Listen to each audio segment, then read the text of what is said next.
अब विशेष फरमाइश है अहिर कोचा ना जाबे मैया के होना चाहिए क्या। एक बार प्यार से तालियां हो जाए मेरे प्यारे भाई, एक बार तालियां प्यार से सोनी कुमारी जी के लिए। मैं चाहूंगा सोनी जी ये फरमाइश आप पूरा कर दें।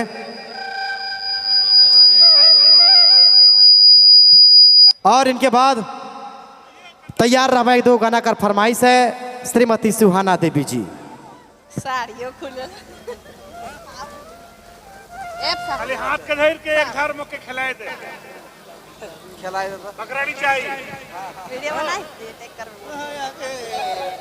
हेलो चलो आइर को चाकर फरमाइश है। हेलो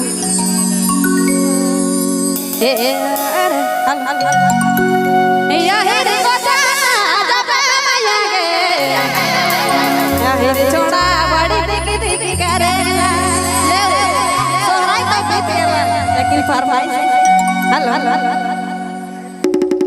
या हेर को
के गाहेला ले आहिर को जाकर फरमाइश रहे तो फरमाइश पूरा कर